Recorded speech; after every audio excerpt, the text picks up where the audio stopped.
Coucou tout le monde, bienvenue sur la chaîne Toby Figouz où je vais vous présenter donc le livre de règles Blitzkrieg.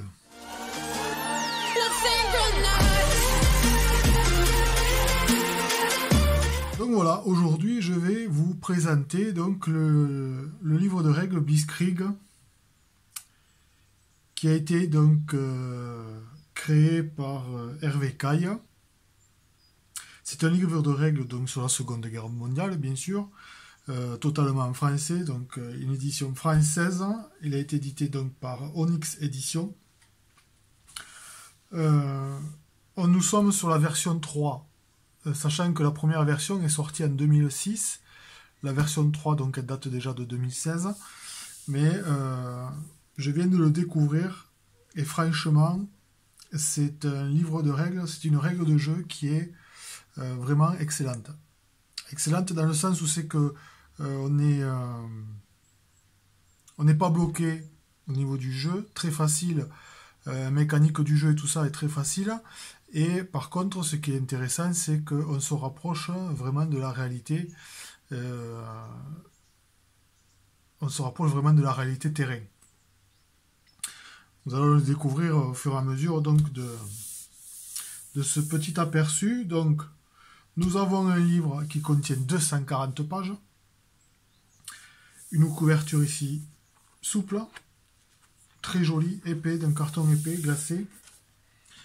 Donc on va commencer à apercevoir le contenu.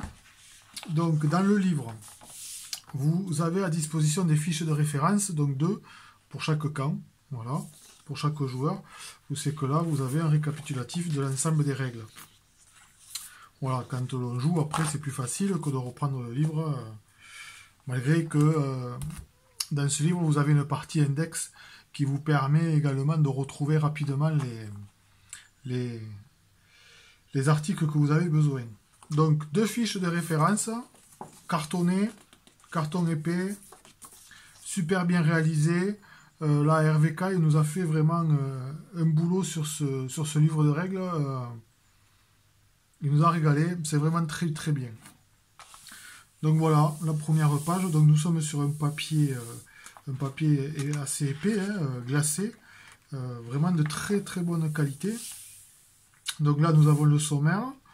On va le découvrir tous ensemble rapidement. Je vous fais vite fait un aperçu. Donc là nous avons une présentation donc des règles. Donc vous voyez, elles ont été créées les premières règles en 2006. 2016, troisième version. Je pense pas, je vois pas pourquoi il y aurait une version 4 vu que elle est déjà pas mal aboutie.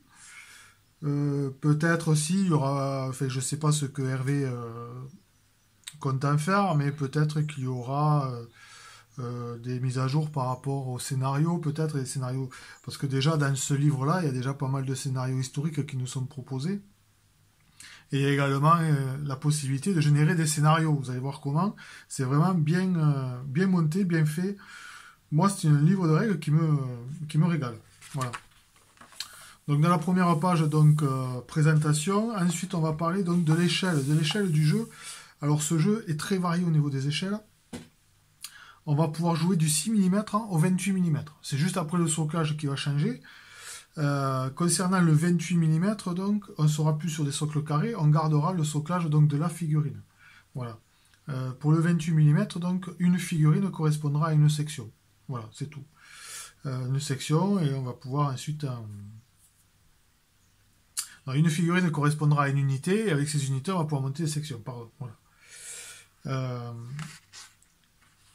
Ensuite, nous avons donc un chapitre sur la partie terrain, où c'est que là, tout est vraiment pris en compte au niveau des terrains, c'est-à-dire que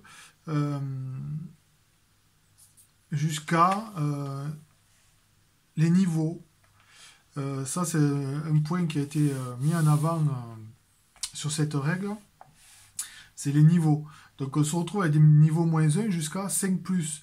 Les niveaux -1, ça concernera donc les parties tranchées. les parties où c'est que bon, vous aurez des tranchées ou des trous d'obus où c'est que les figurines vont pouvoir se mettre à l'abri dans un trou d'obus, donc elles se retrouveront à un niveau -1. Et ensuite, on monte progressivement jusqu'au 5+, pour les collines. Voilà. Et bien sûr, vous aurez compris que les lignes de vue vont varier en fonction du niveau où se trouve votre figurine. Donc on retrouve les bâtiments, donc là c'est pareil, il y a plusieurs bâtiments, il y a les grands bâtiments, les petits bâtiments. Les tailles sont différentes. Les bâtiments à plusieurs étages, les bâtiments industriels, tout ça va nous amener donc bien sûr à la quantité d'unités qu'on va pouvoir intégrer dans les bâtiments. Vous comprenez bien que dans ce petit bâtiment, on va pas pouvoir mettre des unités comme si on mettait des unités dans un bâtiment industriel. Donc voilà, après on a des petites précisions sur les bois, les broussailles et les champs. Chaque élément du décor aura sa petite importance sur ensuite le jeu, l'impact au niveau du jeu, pour la simple et bonne raison, c'est qu'après ici là, on retrouve un tableau donc avec les effets du terrain qui seront amenés donc sur les déplacements, les unités qui vont être autorisées justement à évoluer sur certaines parties du terrain, et ainsi de suite. Donc là on a un tableau qui est très très bien détaillé. Ensuite, on va avoir le chapitre unité, où c'est que là, on va avoir donc comment monter une unité, ce que comprend une unité, on va voir l'expérience, le moral. Donc en termes d'expérience, on parlera de conscrit, vétéran ou élite, et pour le moral, ça sera hésitant, confiant ou déterminé, et ça on verra donc à la fin du livre, où c'est qu'il y a toute la liste des armées, où c'est que là, on verra chaque unité fait partie et quelle expérience et morale auront ces unités-là. Donc dans l'infanterie, on retrouve des groupes de combat. Là, on a tout un listing, donc un inventaire des groupes de combat. Ensuite, on va retrouver les armes de soutien, les spécialités, la caractéristique donc, de l'infanterie. Dans la caractéristique de l'infanterie, donc là, on retrouve donc les portées visuelles qu'elles auront pour les mises à feu, les puissances de feu. Voilà, tout ça est détaillé dans ce petit tableau. C'est très très très bien expliqué. Il y a ensuite au niveau des règles des petits schémas de mise en situation pour vous expliquer. C'est vraiment bien fait. Là sur le coup, Hervé nous a vraiment tout bien expliqué. Je trouve vraiment une règle très très facile, des mécanismes très simples. Donc tout ça, ça fait partie des unités, bien sûr. Donc voilà, il y aura également des contacts radio entre les véhicules blindés. Il faudra respecter une certaine distance, à moins que les véhicules soient attribués de radio. Donc à ce moment-là, les distances pourront être plus grandes. Enfin, tout est vraiment lié et se rapproche au maximum de la réalité. Donc là, on nous explique les séquences de jeu, la partie commandement, bien sûr le chapitre mouvement, hein. On va pouvoir ramper les mouvements sur route, les mouvements rapides, les changements d'orientation, les marches arrière, enfin les replis. Tout ça est vraiment bien détaillé. Les effets du terrain, vous voyez, entre les mouvements interdits, les mouvements réduits, en fonction donc des terrains que l'on va rencontrer sur nos tables de jeu, qui seront déterminés bien sûr en début de partie, sur des tirages de dés, bien sûr, toujours. Et on verra dans l'avancée du livre où c'est qu'il y a un tableau pour déterminer la variété de terrain. Également la météo, qui va venir amener des petites particularités sur le jeu. Comment se camoufler, le mouvement en continu, enfin, tout est bien expliqué. Traverser une rivière, si elle est un peu profonde, est-ce qu'elle est franchissable, infranchissable, enfin voilà, tout ça. Le tir. Alors là, sur la partie tir, il y a un bon chapitre sur la partie tir. Tout est bien expliqué entre les lignes de vue, qui peut tirer, par rapport au niveau aussi, par rapport au niveau où se trouvent les figurines, dans les bâtiments. Enfin voilà, Tout est vraiment détaillé là-dedans. Voilà. Alors pareil, au niveau des blindages, la résistance du blindage pour les véhicules. Mais là, tout est pris en compte, le blindage avant, le blindage latéral. Euh, sur certains véhicules, bon, ils auront la même valeur. Par contre, sur d'autres véhicules, ben, certains véhicules seront peut-être plus sensibles sur le côté que sur la face avant. Donc du coup, tout ça est pris en compte, bien sûr, dans ces règles. Voilà, les tirs d'opportunité, oui, parce que dans cette règle-là, lorsqu'une unité se fera attaquer, elle pourra riposter ou elle pourra également faire un tir d'opportunité sur un mouvement ennemi du moment qu'elle est dans son champ de vision. Voilà. Transport d'unité. Les risques de panne, effectivement, là aussi, les risques de panne peuvent être pris en compte. Donc tout ça, on est sur la partie tir. On continue avec l'assaut. Comment effectuer un assaut? Un assaut, donc, unité infanterie contre un véhicule sur une unité d'infanterie avec l'écrasement, enfin voilà. La partie morale, bien sûr, les tests de morale hein, qu'il faudra effectuer, bien sûr. L'artillerie. Donc il y aura plusieurs options entre l'artillerie sur la table de jeu et l'artillerie hors table. On retrouve ici des gabarits. Donc les gabarits, vous pouvez les retrouver donc, sur le site.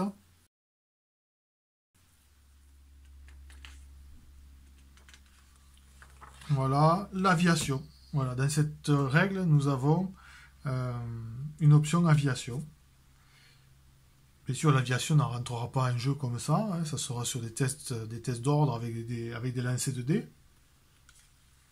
Et en fonction des scores, on pourra établir voilà, est-ce que le contact radio a été établi, le nombre d'avions qui pourront rentrer en jeu et tout ça. Ensuite, bien sûr, qui dit aviation dit unité anti-aérienne. Donc du coup, on va se retrouver avec des unités au sol anti-aériennes.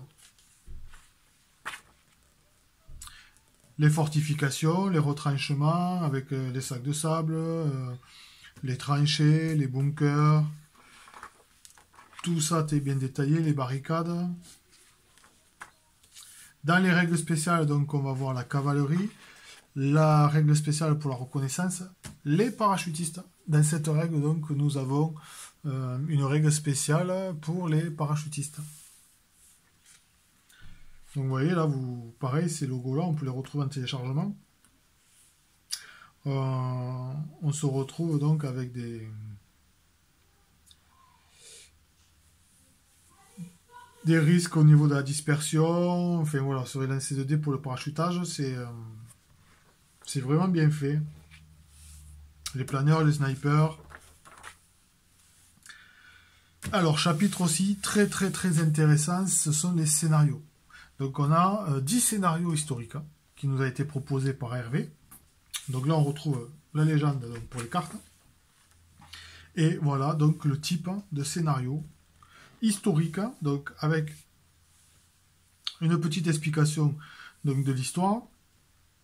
Ensuite, on retrouve donc le déroulé donc, du scénario. Ici, pour celui-ci, donc par surprise, ça sera donc un scénario en 9 tours. On a la dimension de la table. Là, vous avez un schéma donc, de la table de jeu qu'il faudra réaliser. On a d'autres explications. Donc, les Allemands se placent en premier comme indiqué. Voilà. Et ensuite, les Français jouent en premier. Donc, après, les conditions de victoire, bien sûr. Et donc là, vous avez la liste donc, des armées qui seront mises en jeu sur ce scénario. Donc vous voyez, là, la première section d'infanterie allemande avec une MMG se place dans la ferme A. Donc les fermes A, donc, on se les retrouve ici. Voilà, tout est expliqué là. Les bâtiments ici avec les étoiles rouges, ce seront les objectifs. Donc voilà, sur le deuxième scénario, une dernière tentative. On est sur un scénario à 8 tours. Donc là, on est sur les campagnes, les théâtres d'opération en France. Ici, après, les scénarios sur la Libye. des scénarios sur la Russie. Là, on retourne sur la France, la Belgique, la Birmanie, les Philippines, donc pour les guerres du Pacifique. Et ensuite, donc, on va avoir, bien sûr, la possibilité de générer nous-mêmes nos scénarios avec tout un panel de règles pour la mise en place du terrain, choisir la saison, choisir le terrain que l'on va mettre en place avec le nombre de bâtiments, le nombre de collines, les champs, les bois, et ainsi de suite. La prise en compte de la météo. Je vous dis, tout ça va amener bien sûr des parties totalement différentes en fonction bien sûr des critères qui seront bien sûr tirés au dé. Donc c'est le hasard qui va faire les choses. Et on va se retrouver bien sûr avec des contraintes de jeu, s'il pleut, s'il y a de la boue, s'il y a de la neige. Voilà, la vision, le déplacement ne seront pas les mêmes que sur une météo sèche, temps clair, et voilà. Donc bien sûr, dans les scénarios générés, on va pouvoir ensuite choisir les conditions de victoire et tout ça, les options tactiques, et enfin, après on aura donc un tableau avec le type de scénario, avec le déploiement, comment va se dérouler donc notre scénario. Donc là, on a toute une série de choix, bien sûr, que l'on choisit, bien sûr, toujours pareil avec les lancers de dés, en fonction des scénarios que l'on veut faire. Soit on fait un scénario équilibré, soit on fait des scénarios attaque-défense, soit des scénarios déséquilibrés, soit des scénarios d'escarmouche, ou les scénarios spéciaux. Et en fonction du choix que vous faites, eh bien, vous tirez au dé, et après vous choisissez le scénario qui sera attribué.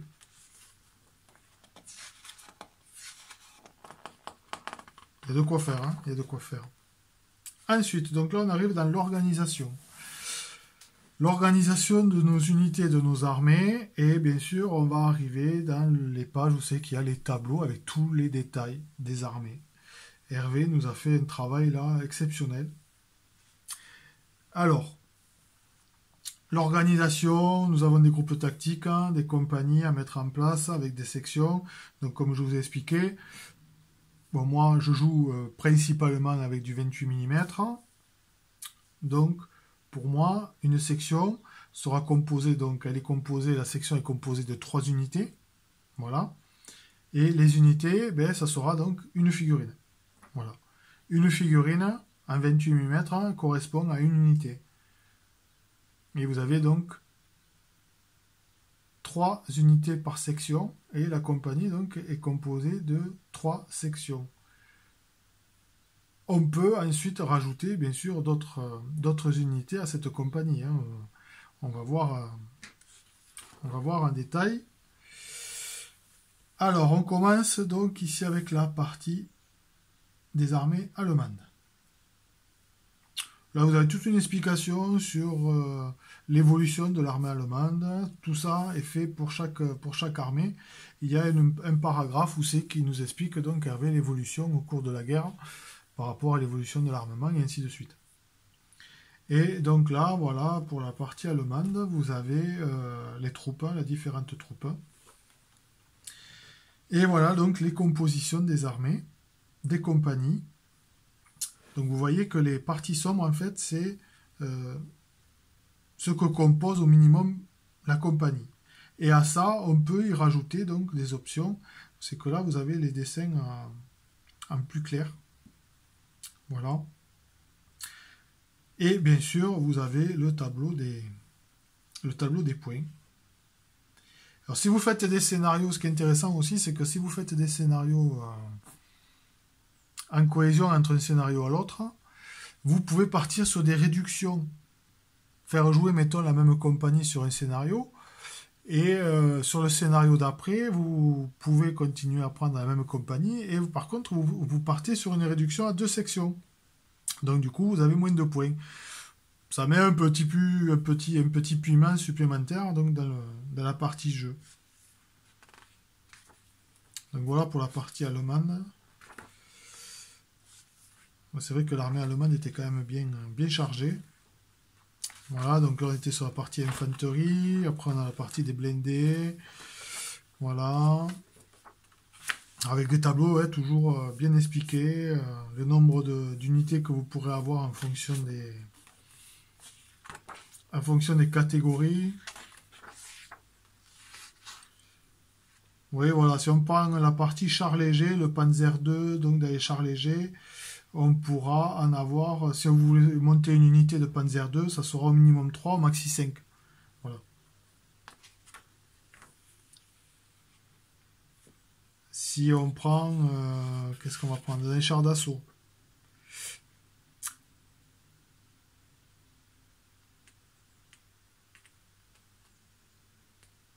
Dans les chars d'assaut,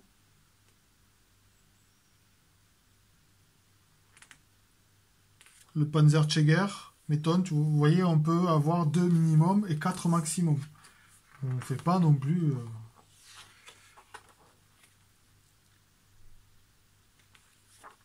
Et là, on retrouve donc un tableau avec tout l'arsenal allemand, tout en détail, avec le blindage. Vous voyez, canon d'assaut. Voilà, canon d'assaut, on a un blindage avant de 14 et un blindage donc latéral de 12.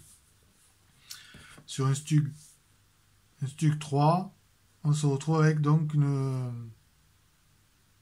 pénétration d'obus anti-char de 4. Voilà, tout ça est bien expliqué dans ces tableaux. Vous avez tous les tableaux en détail avec tout l'arsenal détaillé, l'artillerie jusqu'à l'aviation. Donc par époque, ça peut évoluer en fonction des époques.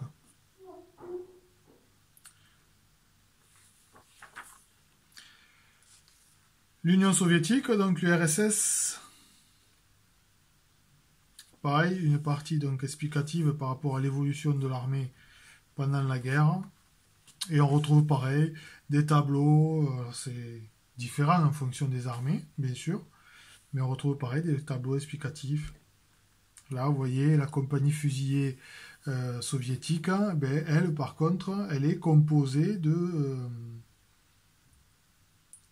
4 unités. Une section est composée de 4 unités. Alors tout à l'heure, on avait vu que certaines sections étaient composées de 3 unités. Par contre, on est sur des unités de réserve.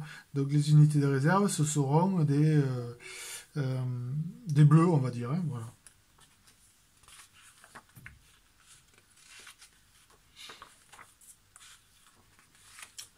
Donc voilà, là vous avez toute une présentation. Donc l'URSS, les chars, l'arsenal russe. Toujours les mêmes tableaux. Vous avez vu qu'il a différencié les couleurs en fonction des armées. C'est très bien ça aussi. On retrouve les États-Unis. Là, voilà, les États-Unis, on se retrouve avec des tableaux verts. Donc pareil, la composition des compagnies américaines. Voilà, on peut se retrouver avec une compagnie mécanisée, où c'est que là, on se retrouve avec 4 unités également, plus une unité canon anti-char. Tout est vraiment bien détaillé, bien expliqué. Là, il nous a fait un travail exceptionnel. Donc, l'arsenal américain, toujours. Voilà, les Anglais.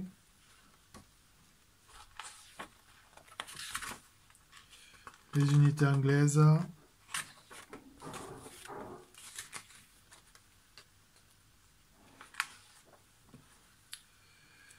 Donc, les Anglais, sur plusieurs théâtres d'opération, hein, bien sûr.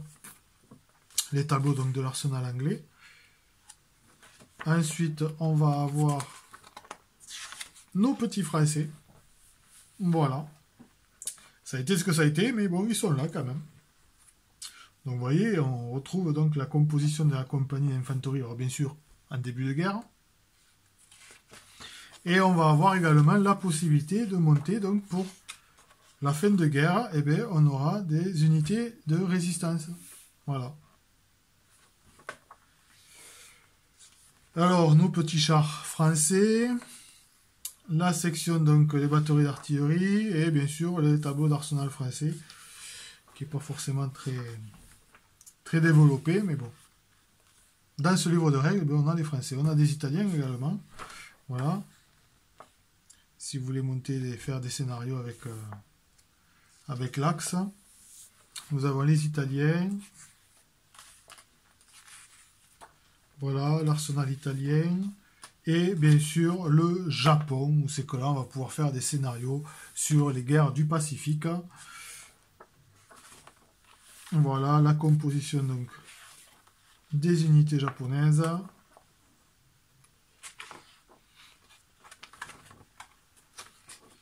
Les blindés, l'arsenal japonais. Et voilà, donc comme je vous ai dit, pour finir, on retrouve donc en fin de livre un index où ces colons on va pouvoir retrouver rapidement lors de nos parties de jeu toutes les catégories et le contenu du livre. Donc voilà, bah écoutez, c'est un livre de règles qui est très bien fait. Hervé Caillat a fait du très bon travail.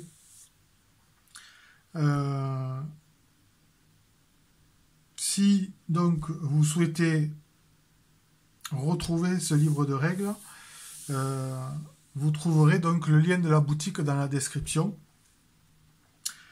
C'est un livre de règles donc qui est à 35 €. Voilà, vous retrouvez avec donc les fiches de référence. Et tout ça, vous pourrez donc le retrouver sur le site donc de Toby Figooz, où c'est que vous allez avoir le lien donc dans la description de cette vidéo. Ben écoutez, j'espère que je vous ai donné envie donc de découvrir ce livre. N'hésitez pas, il est vraiment exceptionnel. Ce sont des règles très simples et en plus qui nous rapprochent au plus de la réalité. Et ça, pour un jeu, c'est vraiment excellent, surtout pour ceux qui cherchent des jeux historiques. C'est vraiment le livre de règles qu'il vous faut. Donc n'hésitez pas. Si cette vidéo bien sûr vous a plu, eh bien n'hésitez pas également à la partager de façon à faire découvrir donc le milieu de la figurine et du wargame à d'autres personnes. Et puis surtout n'hésitez pas à vous abonner si ce n'est pas déjà fait. Donc venez cliquer ici et surtout n'oubliez pas d'activer la petite cloche pour ne rien manquer. Voilà, je vous dis donc à très bientôt pour de prochaines aventures qui nous amèneront certainement à des rapports de bataille sur les règles Blitzkrieg. Voilà, allez à bientôt, merci, ciao ciao.